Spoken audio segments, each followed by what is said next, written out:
Hello, happy people. It is your best friend, Goblin Chunk, but really Mimpty. It's me, Mimpty. I was trying to get my character to stand straight. I could not. But we are going to attempt to do the, whatever this is called, Perilous Moons or something like that. Perilous Moons. We're going to attempt to do it with items only obtained in here in this dungeon, which is like the Dwarf City before it and this place. So these are my stats, which are obviously pretty decent. I'm not max, but they're pretty decent for this like level of boss. And I'm just showing you what we have available to us, and let's get this show on the road.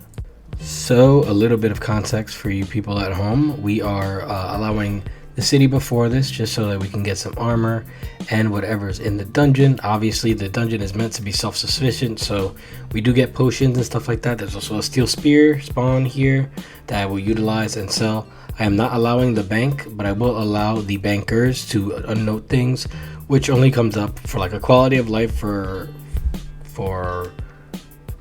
coal later on. That's what it is, coal. So I just tried my luck at this. For my first initial goal was like, I'm gonna try to get the sulfur blades and see if the sulfur blades are good enough.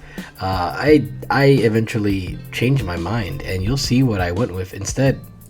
I know you can't believe it that I didn't get the sulfur blades in 3 kills, but I did not get the sulfur blades in 3 kills. But I have decided that I'm just gonna pack up on some supplies. Now, something I didn't know about those ghosts is that they actually reduce your prayer by 5 every now and again. Like, they just like sap 5 from you, which is really annoying. So I don't think I'm gonna like farm them the whole way, but I am gonna fight them for a little bit while we pick up some of those spear spawns, so we can go with plan 2 of obtaining some armor. I've got 4 potions in my inventory. These potions are crazy. They're like a super combat plus a prayer potion, and here we are catching some fish. And I know what you guys are thinking. Oh, this guy's not doing Goblin Chunk anymore. No, I totally am doing Goblin Chunk. My grinds are going to take me like 500 bajillion years, so I gave myself a little bit of a break. I'm not logging into Goblin Chunk for like the rest of this week, which the rest of this week is over as of recording. So tomorrow I will be playing on Goblin Chunk, but I did it so that I would not like burn out as fast. But Goblin Chunk's doing really good. I'm very proud of all the progress we made. We do have a hidden grind that I did not know we would have to do, but I might actually do something with that. I also have decided for that series, which I will later on explain, that we're gonna allow a reward of unlocking 1 chunk that is walkable, 1 walkable chunk, and that's gonna be for obtaining a 99, because it's gonna be motivation to not, not just skip 99 chunks. You know what I mean? So that's gonna be really cool. I don't know about you guys, but Jagex has been just doing such a great job with some of the content that they've been releasing, but I always do feel like it's just a little bit like meant to not be like chunkable. You know what I mean? Like, you got all these resources here, but you don't have access to a mold. You've got a guy in Host City, not Host City, it's whatever this place is called.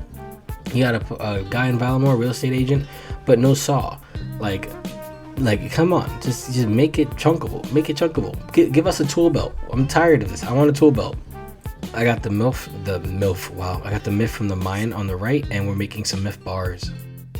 A little bit of an armor upgrade. We've got some myth going on, but not good enough. But it's kind of all we got, because I only got 70 smithing on this account. So I was continuing to get the sulfur blade, didn't, and then I died. But then I noticed that the smithing shop actually has a weapon shop in it, and in that weapon shop they sell swords up to adamant, they sell warhammers up to adamant, and they also sell an adamant square shield. Unfortunately, when I went to go buy the adamant warhammer, it was not there.